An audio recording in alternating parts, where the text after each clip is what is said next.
పూరా local. So ప్రస్తుతం మనతో పాటు యోగ్ ధర్నా ఫౌండేషన్ నుంచి చాలా మంది ఈ యొక్క ప్రోగ్రామ్ లో అయితే పాల్గొనడం జరిగింది. ఒకసారి వారితో మాట్లాడే ప్రయత్నం చేద్దాం. హిందూ ధర్మం కోసం వాళ్ళు ఏ విధంగా పోరాడుతున్నారు, ఎట్లాంటి ప్రొటెక్షన్ వాళ్ళు కల్పిస్తున్నారు అది కూడా. నమస్తే అండి. శ్రీమాత్రే నమః. జై శ్రీరామ్. సో దగ్గర నుంచి మీ పేరేంటి? నేను నిజామాబాద్ జిల్లా బోధన్ పట్టణం నుంచి వచ్చాను. నా పేరు ఉదయ్ మహారాజ్. మాది యోగ్ ధారణ ఫౌండేషన్. ఈ యోగ్ ధారణ ఫౌండేషన్ నుంచి మేము కూడా ఏంటంటే హిందూ సంఘటన అంటే హిందూ ఐక్యత అందరినీ కలుపుకోపోయే ఒక పనిలో, అలానే మన భారతదేశం యొక్క ఔన్నత్యాన్ని మనం చాటి చెప్పడం, అసలు భారతదేశం ఏంది, మన యొక్క పూర్వ గురుకుల విధానం ఏంది, శిక్షా విధానం అనే దాని మీద పనిచేయడం, మళ్ళీ ఇలాంటి చాలా కార్యక్రమాలు మేము యువతని ప్రోత్సహించడం, ఇలాంటి కార్యక్రమాలు అన్నీ చేస్తున్నాము. సో ఇక్కడ ఏంటంటే మనకు హైదరాబాద్లో ఈ కార్యక్రమం ఏదైతే నిర్వహిస్తున్నారో మనకు విశ్వశాంతి కోసం నిర్వహించే కార్యక్రమం. అంటే అనేక దేశాల నుంచి ఇక్కడ డెలిగేట్స్ రావడం జరిగింది. దాదాపు 78 దేశాల నుంచి. వాళ్ళందరితో నేను కూడా మాట్లాడడం జరిగింది. నాకు కూడా చాలా ఆనందం కలిగింది. అంటే మన దగ్గర ఆర్ఎస్ఎస్ సంఘ్ ఉన్నట్టు అక్కడ కూడా హెచ్ఎస్ఎస్ మన హిందూ స్వయం సేవకు ఇలాంటి చాలా సంఘటనలు ఉన్నాయి. అక్కడ నుంచి అందరూ వచ్చారు.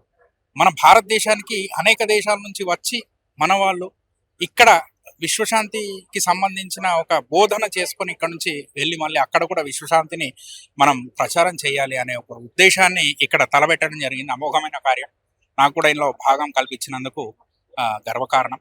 సో అందరికీ ఇక్కడ ప్రోత్సాహం, మన భారతదేశం యొక్క ఔన్నత్యాన్ని వివిధ దేశాలకి చాటి చెప్పడం ఈ మోటో.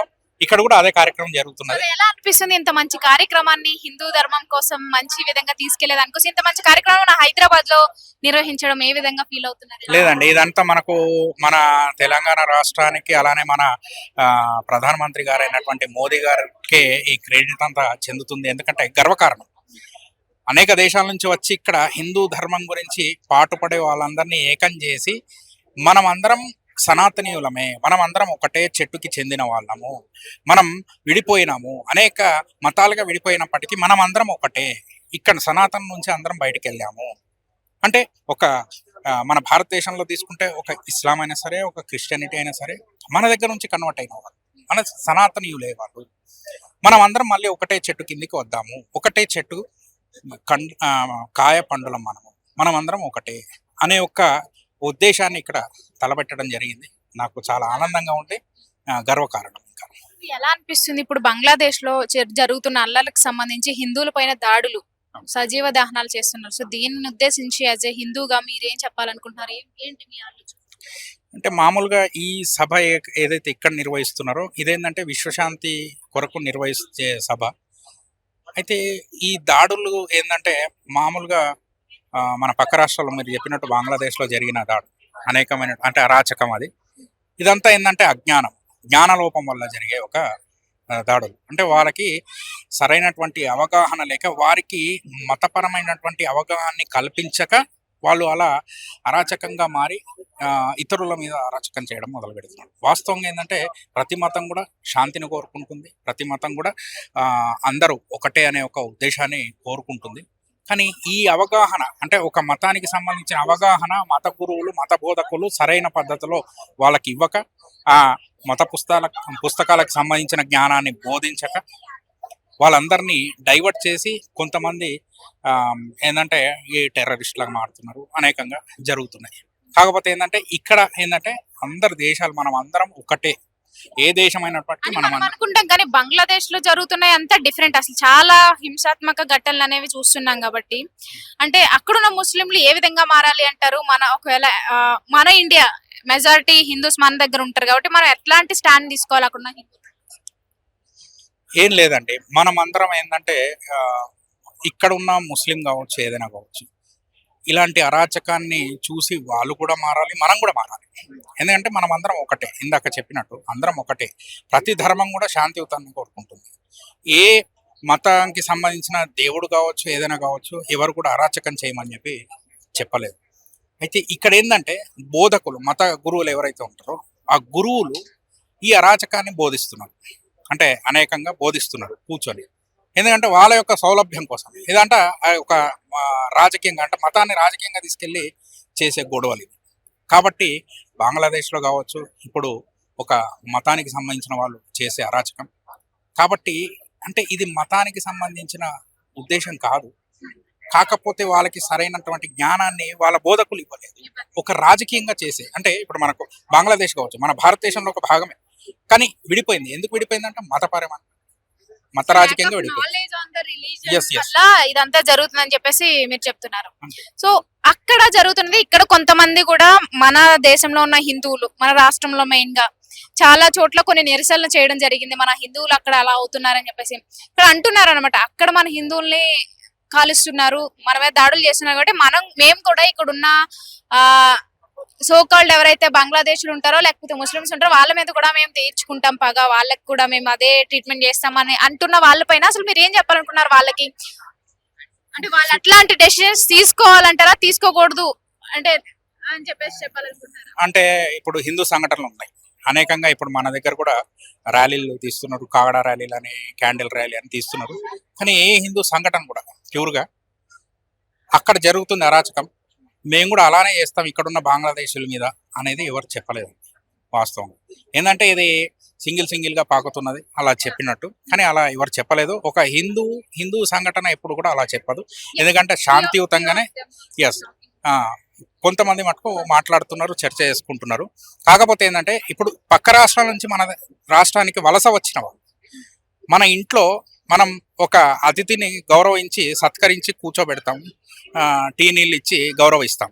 అంతేకాని ఇక్కడనే తిష్ట వేస్తా, మీ ఇల్లు నాదే, నాకే సొంతం అని చెప్పేసి అరాచకం చేశారనుకోండి, మనం ఉండనీయం కదా. అదే మన హిందూ సంఘటన కోరుకుంటున్నారు. అంటే వాళ్ళు ఇక్కడ ఉండొచ్చు, కాకపోతే వాళ్ళ ట్రీట్మెంట్ మీరు గవర్నమెంట్ సరైన పద్ధతిలో తీసుకోవాలి. లేదా వాళ్ళు ఇక్కడ ఉంటున్నారు కానీ ఇక్కడ వాళ్ళు కాదు అంటే ఈ ఓటు బ్యాంకింగ్ కోసం అక్కడ నుంచి పూర్వ గవర్నమెంట్ ఏదైతే ఉందో తెప్పించుకొని ఓట్లు వేయించుకొని ఎప్పుడు మేమే ఉండాలనే ఒక ఉద్దేశంలో, అంటే ఓటు బ్యాంక్ రాజకీయం. కాబట్టి వాళ్ళని ఏంటంటే వాళ్ళు వేరే కంట్రీకి సంబంధించిన వాళ్ళని మళ్ళీ అక్కడికే పంపిద్దాం. హిందువులు ఎవరైతే ఉన్నారో, జైనులు ఎవరైతే ఉన్నారో, బౌద్ధులు ఎవరైతే ఉన్నారో వాళ్ళని మన కంట్రీలోకి తీసుకుందాం, అంటే మన భారత్లోకి తీసుకుందాం అని మీరు అనుకుంటారు? అంతే అంతే అంతే. ఏదైతే దీనికి సంబంధించి ఒక ఇష్యూ చూద్దాం. ఎస్ఐఆర్ పద్ధతిని తీసుకొచ్చారు. అంటే ఇప్పుడున్న ఎవరైతే చనిపోయిన ఓట్లు ఉంటాయో, ఫేక్ ఓట్లు ఉంటాయో, ఆ ఓట్లు అన్ని కూడా తీసేయాలని చెప్పేసి ఎలక్షన్ కమిషన్ తీసుకునే డెసిజన్ తెలిసే ఉంటది. ఓట్ చోరీ అని చెప్పేసి కాంగ్రెస్ నాయకులు చేస్తున్నారు. సో దీనిపైన మీ ఒపీనియన్ ఏంటి? ఎందుకంటే ఇది కూడా దాని రిలేటెడే. ఎవరైతే నాన్ లోకల్ వాళ్ళు ఉంటారో, అసలు ఓటు హక్కు లేని వాళ్ళు ఉంటారో వాళ్ళని ఇక్కడి నుంచి పంపించాలనేది దాని ఉద్దేశం. సో దానిపైన మీ ఒపీనియన్ ఏంటి? మీరు ఏ విధంగా చూస్తారా? లేదండి, అవునండి, ఆ ఎస్ఐఆర్ పద్ధతి ఏదైతే ఉందో అది అంటే సరైన పద్ధతి. అంటే ఏదైతే సెంట్రల్ గవర్నమెంట్ చేస్తుందో ఎస్ఐఆర్, ఇది సరైన పద్ధతే, సరైన విషయాన్నే పార్లమెంట్లో లేవదీశారు. ఆ బిల్లుని పాస్ చేసే ఉద్దేశంలో చాలా రకాలుగా ప్రయత్నాలు జరిగినాయి. అంటే దీన్ని వ్యతిరేకించి కూడా చాలా రకాలుగా మాట్లాడడం జరిగింది. కాకపోతే ఏంటంటే మన దేశంలో మన హిందువులకి రక్షణ, మన ధర్మానికి రక్షణ, మన దేశ రక్షణ కొరకే ఈ ఎస్ఐఆర్ని తీసుకొస్తున్నారు. కాబట్టి దేశ రక్షణార్థం, హిందూ జనరక్షణార్థం, అలానే మన ధర్మ రక్షణార్థం ఈ ఎస్ఐఆర్ని ఇంప్లిమెంట్ చేసి ఎవరైతే పక్క రాష్ట్రానికి సంబంధించిన వాళ్ళు ఉన్నారో వాళ్ళని పంపించాలి. వాళ్ళు ఉండొచ్చు, కాకపోతే వాళ్ళకి ఓటు హక్కు కల్పించకూడదు. అదే. సో ఫైనల్ గా హిందూ రక్షణ కోసం, హిందువుల యొక్క ఈ యొక్క కమ్యూనిటీని పెంచడం కోసం, సంరక్షణ కోసం ప్రోగ్రామ్ పెట్టారు. కాబట్టి ఫైనల్ గా హిందూస్ కి ఏం చెప్పాలనుకుంటున్నారు? Who are in the India and outside of the India, ఎలా ఉండాలి? ఏం లేదండి, మనం అందరం కలిసికట్టుగా ఏకమై ఉంటే, మనకు చిన్నప్పుడు స్కూల్లో నేర్పించేవాళ్ళు అనమాట. చిన్నప్పుడు ఒక కట్టె పుల్ల ఇచ్చి విరగొట్టు నాన్న అనేవాళ్ళు, విరగొడితే విరిగిపోయేది. ఒక 2 కట్టె పుల్లలు ఇచ్చి విరగొట్టండి అనేవాళ్ళు, అది విరిగిపోయేది. ఒక 100 కట్ట ఇస్తే అది విరిగేది కాదు. సో అలానే మనం అందరం కూడా కలిసికట్టుగా ఉంటే మనల్ని ఎవరు విడదీయలేరు. అలా మనల్ని ప్రలోభేతం చేసి, అంటే నానా రకాలుగా డివైడ్ అండ్ రూల్ పాలసీ చేశారు. అంటే ఒక ఏంటంటే క్యాస్ట్ పరంగా, కులాల పరంగా విడగొట్టడం జరిగింది. అంటే సనాతనానికి ముఖ్య ఉద్దేశం ఏంటంటే కులాలు లేవు సనాతనం, కేవలం వర్ణ వ్యవస్థ మట్టుకే ఉన్నది. అంటే మనం కులాలు కాదు, కులం అన్నది కేవలం గడప వరకే. అంటే ఒక పని, వారి యొక్క ప్రొఫెషన్ అన్నది కులం, అంతే తప్ప దీన్ని రాజకీయం చేసి కుల వ్యవస్థని తీసుకొచ్చి ఆ కులానికి ఒక హెడ్ ఇచ్చేసి ప్రతి కులం వాడు నా కులమే గొప్ప అనే ఒక అజ్ఞానాన్ని బోధించడం జరిగింది మనకు చాలా సంవత్సరాల నుంచి. కాబట్టి 800 సంవత్సరాల కింద భారతదేశం వేరు, ఇప్పుడు భారతదేశం వేరు. మళ్ళీ ఆ 800 సంవత్సరాల కింద భారతదేశాన్ని మళ్ళీ పునరావృతం చేయాలి. ఇదే ఒక యోగధారణ ఫౌండేషన్ యొక్క ముఖ్య ఉద్దేశం కూడా.